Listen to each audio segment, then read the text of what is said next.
काफी सारे बच्चे हमें कमेंट करके डिमांड कर रहे थे कि सर टीजीटी सोशल साइंस का जो पेपर है यानी कि प्रीवियस ईयर क्वेश्चन पेपर आप एक बार उसको डिस्कस कर लीजिए। तो उसके लिए मैं ऑलरेडी एक वीडियो बना चुका हूं जिसमें जैसे कि टीजीटी का जो पेपर होता है वो दो सेक्शंस में होता है, section A and section B. Section A के अंदर जनरल पेपर होता है जिसके अंदर 100 क्वेश्चंस आपको देखने को मिलेंगे और उसमें से 5 टॉपिक आपका सिलेबस है। 5 टॉपिक कौन कौन से? General awareness, numerical ability, general ability, आपको मैथ्स और हिंदी। इन 5 टॉपिक से 20-20 क्वेश्चन आते हैं। टोटल 100 क्वेश्चन 100 मार्क्स का होता है। उसके लिए डिटेल वीडियो बना दिए, फटाफट चैनल को विजिट कीजिए, वीडियो जाके देखिए और साथ के साथ चैनल को सब्सक्राइब जरूर कर लीजिएगा। आज की इस वीडियो में हम डिस्कस करने वाले हैं हमारा जो सेक्शन बी है। सेक्शन बी हमारा सब्जेक्ट स्पेसिफिक होता है। फॉर एग्जांपल आज के वीडियो में हम सोशल साइंस का पेपर डिस्कस करने वाले हैं, यानी कि 100 क्वेश्चन जो आपके सोशल साइंस से आते हैं। टोटल टीजीटी का पेपर 200 मार्क्स का होता है और उसमें 200 क्वेश्चंस होते हैं। ठीक है, अब वीडियो स्टार्ट करने से पहले मैं आपको बता दूं, आपका ये टाइम सेल्फिश बनने का आ चुका है, क्योंकि जब तक आप सेल्फिश नहीं बनेंगे आप प्रिपरेशन अच्छे से नहीं कर पाएंगे। दोस्त आया, दोस्त ने बुलाया, आपको बाइक पे बैठे घूमने चले गए, ऐसे प्रिपरेशन नहीं होती है। प्रिपरेशन आपको एक डिसिप्लिन के साथ करनी पड़ेगी, बैठना पड़ेगा, मतलबी बनना पड़ेगा, क्योंकि आप बाहर जाएंगे आपको भी मतलबी लोग मिलेंगे लाइफ के अंदर। क्योंकि जब आपका बुरा टाइम आएगा, आपका सिलेक्शन नहीं होगा, आपके पास जॉब नहीं होगी, तो वो लोग भी आपको ना जानने पहचानने से मना कर देंगे, एक टाइम बाद आपसे डिस्टेंस क्रिएट कर लेंगे। उसको मैं आपको एक शायरी में बयां करना चाहूंगा कि अदा मतलब निगाह मतलब, अदा मतलब निगाह मतलब, यार मतलब प्यार मतलब, अदा मतलब निगाह मतलब, यार मतलब प्यार मतलब, बता मतलब कहां जाऊं, जहां जाऊं वहां मतलब। इसलिए मैं आपको कह रहा हूं मतलबी बनिए और आप प्रिपरेशन कीजिए, मैं आपका पूरा साथ दूंगा। हम 100% सिलेक्शन रेट अचीव करेंगे और सिलेक्शन के बाद एक जोरदार पार्टी करेंगे सारे साथ में मिलके। ठीक है, तो आज की वीडियो स्टार्ट करते हैं। सोशल साइंस का जो पेपर है यानी कि सेक्शन 2 जो है हमारा, उसके अंदर आपको 5 डिसिप्लिन देखने को मिलेंगे। यानी कि ये पेपर आपका 5 पार्ट्स में टोटल डिवाइड है, जिसमें हर पार्ट में आपको 20 क्वेश्चन देखने को मिलेंगे। आज की वीडियो में हम यही सारे क्वेश्चन डिस्कस करेंगे कि किस तरीके से आपका पेपर आता है।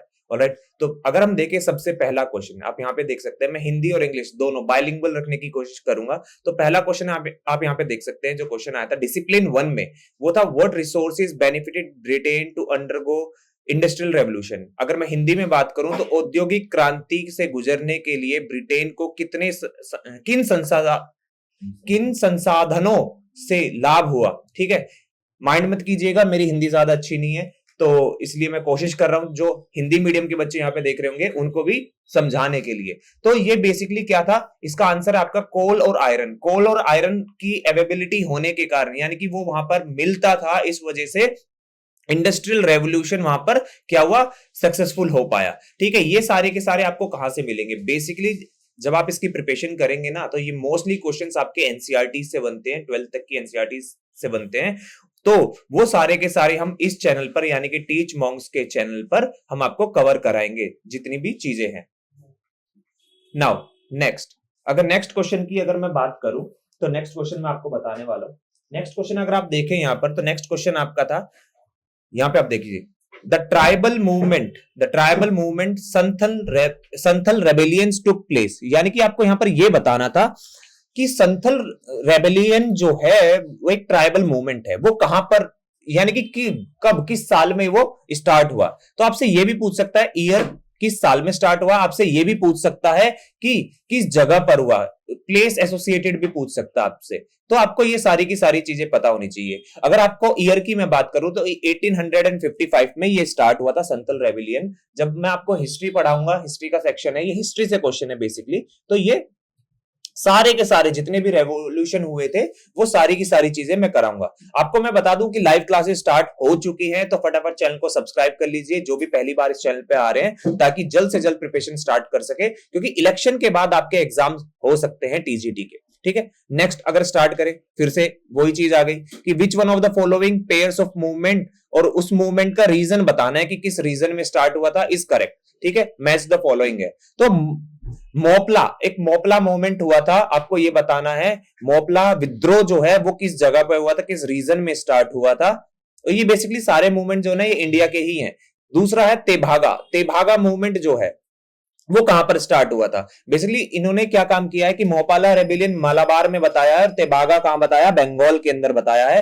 तो अब आपको बताना है कि इन दोनों में से कौन सा सही है। तो बेसिकली दोनों ही सही है, दोनों ही करेक्ट है। तो अगेन मैं आपको वही चीज कह रहा हूं, जब मैं आपको पढ़ाऊंगा ना, मैं सारे जितने भी मूवमेंट्स है हमारे नोट, मैंने नोट्स बनाए हुए स्पेसिफिकली, उसमें ये आपको सारे देखने को मिल जाएंगे। ऑलराइट, आपको ज्यादा परेशान होने की जरूरत नहीं पड़ेगी कि आप पढ़ेंगे नोट्स निकालेंगे, वो ऑलरेडी नोट्स बन चुके हैं। वो आपको कहां मिलेंगे? टीच मॉन्क्स पे। तो फटाफट चैनल के साथ जुड़ जाइए। अगर आपके कोई भी डाउट है किसी भी चीज से रिलेटेड तो आप मुझे कमेंट कर सकते हैं, मैं कमेंट में आपको रिप्लाई दूंगा, ठीक है।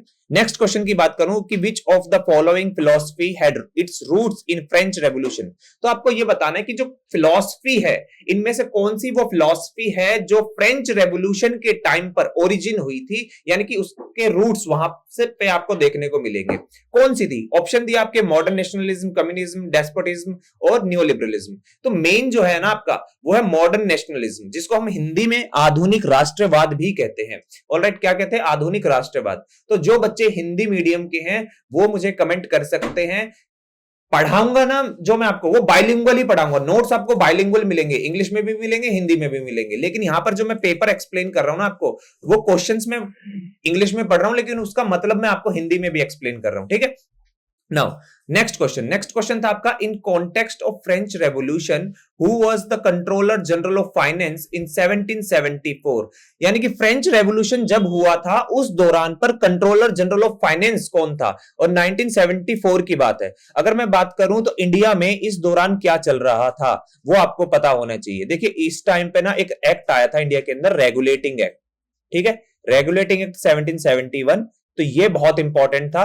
क्यों? क्योंकि इस टाइम पे क्या हुआ था, रेगुलेटिंग एक्ट 1771 के द्वारा यहां पर एक बेसिक नींव रख दी गई थी किसकी? इंडियन पॉलिटिकल सिस्टम की। किस तरीके से आज का जो हमारा आपको कॉन्स्टिट्यूशन देखने को मिलता है या पॉलिटिकल स्ट्रक्चर देखने को मिलता है, चाहे पार्लियामेंट हो, गवर्नमेंट कैसे काम करती है, वो सब यहां से ओरिजिन होना स्टार्ट हो गया था। तो क्वेश्चन ये कह रहा है कि फ्रेंच रेवोल्यूशन के कॉन्टेक्स्ट में पूछ रहा है, ना कि इंडिया के कॉन्टेक्स्ट में। तो इसका आंसर क्या होगा? इसका होगा एनी रॉबर्ट टर्गोट, ठीक है। एनी रॉबर्ट टुर्गो जो है इसका आंसर है। काफी सारे ऑप्शंस दिए हैं आपको, तो ये सारी की सारी चीजें मैं आपको करा दूंगा, टेंशन लेने की कोई जरूरत नहीं है। नेक्स्ट क्वेश्चन की अगर मैं बात करूं तो नेक्स्ट क्वेश्चन है आपका, in the context of French revolution which among the following did not deal with the finances in France. ठीक है, फ्रांस के अंदर जो फ्रांस का फाइनेंशियल मैटर था उसके साथ कौन डील नहीं करता था? कब? जब फ्रेंच रेवोल्यूशन हो रहा था। देखिए फ्रेंच रेवोल्यूशन जब हो रहा था ना, उस टाइम पे काफी सारी चीजें ऐसी प्रोवाइड कराई गई थी कि हर किसी को ना एक रेस्पॉन्सिबिलिटी दी गई थी कि आप इस चीज को देखेंगे, आप इस चीज को देखेंगे। तो यही सारे के सारे नाम आपको मिल जाएंगे। तो उसका आंसर कौन है? उसका आंसर है जीन पॉल मरता, ठीक है, मरात, सॉरी, जीन पॉल मरात जो है इसका आंसर है। नेक्स्ट नेक्स्ट क्वेश्चन है आपका, in which year did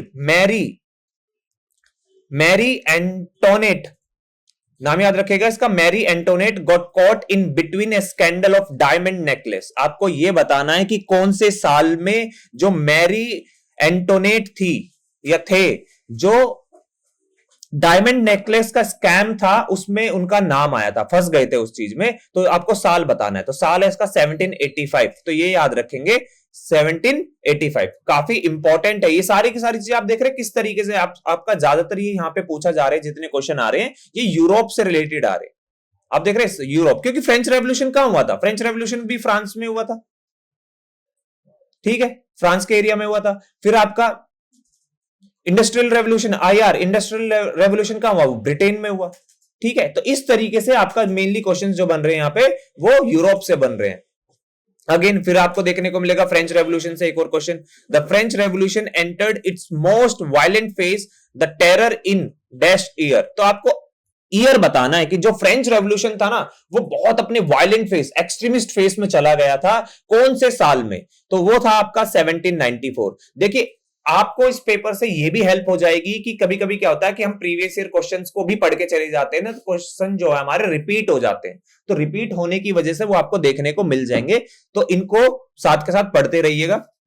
now फिर नेक्स्ट क्वेश्चन आता है, when did the revolt of 1857 start. अब ये कौन सा रिवोल्ट है? 1857 का रिवोल्ट कौन सा है? देखिए मैं आपको बता दूं कि आपने सुना होगा मंगल पांडे के बारे में।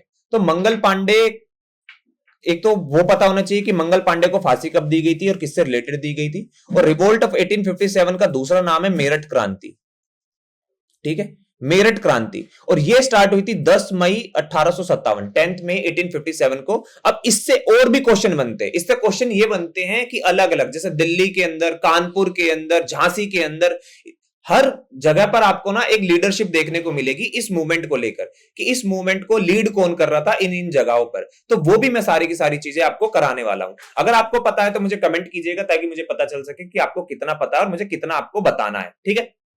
नाउ अब इसके बाद एक चीज और मैं बता दूं, 1857 का जो रिवोल्ट हुआ था उससे पहले इंडिया के अंदर चार्टर एक्ट चल रहे थे, ठीक है। चार्टर एक्ट, अभी मैंने बताया ना कि रेगुलेटिंग एक्ट 1771 आया था, तो उसके बाद चार्टर एक्ट आए थे, फिर गवर्नमेंट ऑफ इंडिया एक्ट आए थे। तो उस टाइम पे चार्टर एक्ट चल रहे थे, लेकिन 1857 का रिवोल्ट होने के बाद ब्रिटिशर्स को लगा कि नहीं भाई, अब जो है हमें चेंज करना पड़ेगा कुछ। तो उन्होंने क्या किया, गवर्नमेंट ऑफ इंडिया एक्ट कौन सा 1858 लेके आए। तो ये एक्ट सीधा एक साल बाद आया था इस रिवोल्ट के। तो ये सारी की सारी चीजें मैं आपको कराने वाला हूं। नेक्स्ट, अब देखिए आ गया ना भाई वही क्वेश्चन क्या है, who led the revolt of 1857 in Kanpur. और अभी मैंने आपसे बोला था कि कानपुर, दिल्ली, झांसी, इन सब जगह कौन लीड कर रहा था। तो कानपुर में लीड कर रहे थे नाना साहेब। झांसी में कौन कर रहा था, ये रानी लक्ष्मीबाई है ना, ये झांसी में कर रही थी, ठीक है, झांसी में ये लीड कर रही थी। अब इसी तरीके से आपको हमारे नोट्स मिलेंगे, जिसमें आपको सारी चीजें एक जगह कंपाइलेशन में मिल जाएगी। अब क्वेश्चन आया था कि who was the president of Indian national Congress during its first session. अब जब हम इस तरीके के क्वेश्चन देखेंगे ना, तो हम देखेंगे कि आईएनसी, इंडियन नेशनल कांग्रेस का फाउंडेशन कैसे रखा गया, इसका फर्स्ट सेशन कहां पर हुआ, इसके फर्स्ट प्रेसिडेंट कौन थे, और इसके जितने भी कांग्रेस के इंपॉर्टेंट सेशन हुए ना, तो हर सेशन के बारे में जो इंपॉर्टेंट सेशंस है, सारे नहीं, वो आपके को मैं बताने वाला हूं, क्योंकि वो बहुत ज्यादा इंपॉर्टेंट है। अगर हम बात करें इंडियन नेशनल कांग्रेस के फर्स्ट सेशन की, तो वो बॉम्बे के अंदर हुआ था, और उसको प्रिसाइड किसने किया था, फर्स्ट प्रेसिडेंट कौन थे, WC बैनर्जी। और इंडियन नेशनल कांग्रेस के फाउंडर कौन थे, एओ ह्यूम। नाम याद रखेंगे, एओ ह्यूम, ठीक है, एओ ह्यूम। तो ये सारी की सारी चीजें हम करेंगे। नेक्स्ट क्वेश्चन था कि who was the editor of the newspaper Bengali, ठीक है। अब हमें सारे के सारे रिसोर्सेज पता कहां से चलते हैं, कि जो हमारे रिवोल्ट हुए थे, हमें आजादी मिली, ये सारे के सारे इवेंट हुए थे, चाहे भगत सिंह से रिलेटेड हो, चाहे हमारे लाल बाल पाल यानी कि लाला लाजपत राय, बाल गंगाधर तिलक और बिपिन चंद्र पॉल, तो इन सब से रिलेटेड अगर आपको जानने को मिलता है, या महात्मा गांधी से किससे मिलता है, वो मिलता है हमारे न्यूज़पेपर्स, ठीक है। न्यूज़पेपर हो गए, आपके जर्नल्स हो गए, ठीक है, और बहुत सारी चीजें, डॉक्यूमेंट्स, गवर्नमेंट डॉक्यूमेंट्स है, इन सब से जानने को मिलता है। तो आपसे पूछा गया कि जो बंगाली न्यूज़पेपर था उसके एडिटर कौन थे, तो उसके एडिटर थे SN बैनर्जी। अब मैं आपको बता दूं कि पहला जो न्यूज़पेपर था वो था the Bengal gazette. The Bengal gazette जो था वो सबसे पहला न्यूज़पेपर था, और वो था अगस्टस हिकी, जो है अगस्टस हिकी, वो उसके फाउंडर थे, ठीक है। तो इसी तरीके से आपसे सारे के सारे क्वेश्चन जो है पूछे जाते हैं। नाउ नेक्स्ट क्वेश्चन था, who gave the drain theory which proposed that the British exploited India economically and sent resources back to Britain. तो बेसिकली होता क्या था कि जो ब्रिटिशर्स थे ना, वो क्या काम करते थे कि हमें बहुत ज्यादा लूटते थे। कैसे लूटते थे, वो इस तरीके से लूटते थे कि जैसे हमारे एडमिनिस्ट्रेशन के लिए अपने ही लोगों को रख रहे हैं, और उन्हें जो सैलरी दे रहे हैं वो भी हमारे रिसोर्सेज से दे रहे हैं, जो यहां से कमा रहे हैं।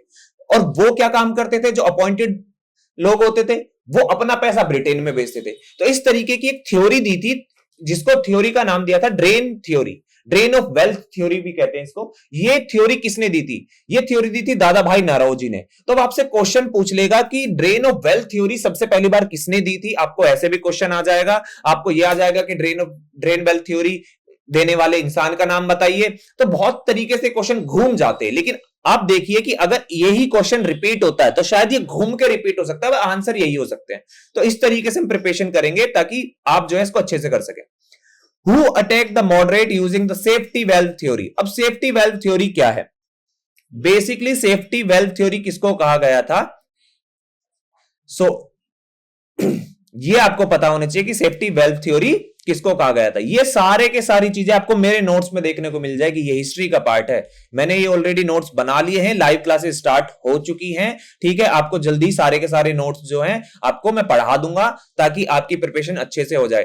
तो किसने दी थी? लाला लाजपत राय। मैंने अभी बताया ना, लाल, बाल और पाल, ऐसे याद रख लेना। लाल से लाला लाजपत राय, बाल से बाल गंगाधर तिलक और पाल से बिपिन चंद्र पाल। ठीक है, तो ये आपको याद रखना है। नेक्स्ट, अब आपसे पूछा गया था इन विच ईयर वॉज द पूर्ण स्वराज सभा फॉर्म्ड।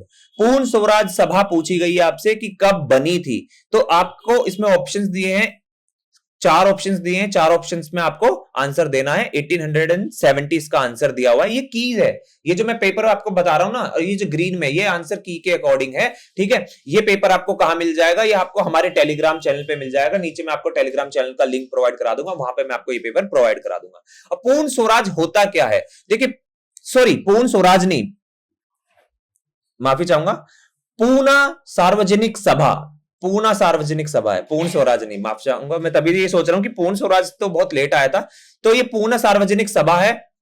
पूर्ण सार्वजनिक सभा 1870 में बनी थी। अब आपसे क्वेश्चन आ जाता है इसी से रिलेटेड कि पूर्ण स्वराज के बारे में पूछ लेगा आपसे कि ये पहली बार कब मेंशन हुआ था। आईएनसी, इंडियन नेशनल कांग्रेस के किस सेशन में पहली बार मेंशन हुआ था। फिर आपसे पूछ लेगा कि स्वराज पहली बार कांग्रेस के, आईएनसी, इंडियन नेशनल कांग्रेस के किस सेशन में मेंशन किया गया था। तो ये सारे के सारे क्वेश्चंस आपके इसी तरीके से बनते हैं। वन लाइनर क्वेश्चन है, यूपीएससी का एग्जाम नहीं हो रहा कि आपको बहुत डिटेल में पता होना चाहिए, सीधा डेटा फैक्ट्स पूछे गए हैं। ऑलराइट, नाउ नेक्स्ट आपसे क्वेश्चन पूछा गया था कि 1905 में, In 1905 the Russian Parliament was also known as, Russian parliament को 1905 में किस नाम से भी जाना जाता था। देखिए, जैसे अगर हम बात करें कि इंडियन लेजिस्लेचर को किस नाम से जाना जाता है, तो वो पार्लियामेंट के नाम से जाना जाता है। अगर हम यूएस की बात करें तो कांग्रेस के नाम से जाना जाता है। तो इसी तरीके से अलग अलग कंट्रीज के जो पार्लियामेंट लेजिस्लेचर होते हैं, लेजिस्लेचर को अलग अलग नाम से जाना जाता है। तो रशियन पार्लियामेंट जो था, यानी कि लेजिस्लेचर था, उसको किसके नाम से जाना जाता था? ड्यूमा के नाम से। तो ये याद रखेंगे, ये सारी की सारी चीजें हम कराएंगे कि आपको जर्मनी का पता होना चाहिए। देखिए, जर्मनी में जैसे हमारे यहाँ पे क्या होता है, हमारे यहाँ प्रेसिडेंट, प्राइम मिनिस्टर होता है। जर्मनी का जो गवर्नेंस होता है वो चांसलर के थ्रू होता है, तो आप याद रखेंगे चांसलर। ये सारी की सारी चीजें मैं आपको करा दूंगा।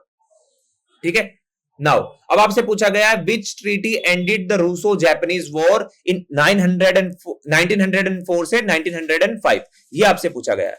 ठीक है, 1905 के दौरान इंडिया के अंदर अगर मैं बात करूं तो इंडिया के अंदर बंगाल पार्टीशन हुआ था। जिन बच्चों को पता है, सोशल साइंस के बच्चे हैं, वो मुझे कमेंट करके बताइए कि बंगाल पार्टीशन के टाइम पे वाइसरॉय ऑफ इंडिया कौन था। ठीक है, अब क्वेश्चन के जो हमारा क्वेश्चन है उस पर वापस चलते हैं। रूसो जापानीज वॉर के बारे में पूछा गया था कि ये कब हुआ था, तो ये किस ट्रीटी से खत्म हुआ था? तो ये हुआ था ट्रीटी ऑफ पोर्टे समाउथ। ठीक है, पोर्टे समाउथ, तो ये ट्रीटी का नाम याद रखेंगे, ट्रीटी ऑफ पोर्टे समाउथ। ठीक है, नाउ नेक्स्ट आपका name the revolution that was based on concrete and explicit theory of revolution. ठीक है, अगर मैं आपको हिंदी में बताऊं तो आपको इसमें बताना है कि उस क्रांति का नाम बताइए जो क्रांति के एक मूर्त और स्पष्ट सिद्धांत पर आधारित है। ठीक है, आपको यह बताना है। अब आपको इसका आंसर है रशियन रेवोल्यूशन। अगर आप पढ़ेंगे ना तो मेनली 2 रेवोल्यूशन पढ़ेंगे, एक पढ़ेंगे फ्रेंच रेवोल्यूशन, एक पढ़ेंगे आप रशियन रेवोल्यूशन। ये दोनों ही आपके एग्जाम के लिए काफी ज्यादा इंपॉर्टेंट है। ऑलराइट, नाउ नेक्स्ट एक क्वेश्चन आपसे पूछा गया था कि जार तानाशाही जो कि मध्यकालीन अवधि में आरंभ हुई थी, डैश द्वारा प्रभावित थी। ठीक है, डैश द्वारा प्रभावित थी, तो ये किसके द्वारा प्रभावित थी? ये क्वेश्चन मैं हिंदी में इसलिए पढ़ रहा हूं क्योंकि जो हिंदी मीडियम के बच्चे हैं, ताकि उन्हें अच्छे से समझ में आ जाए।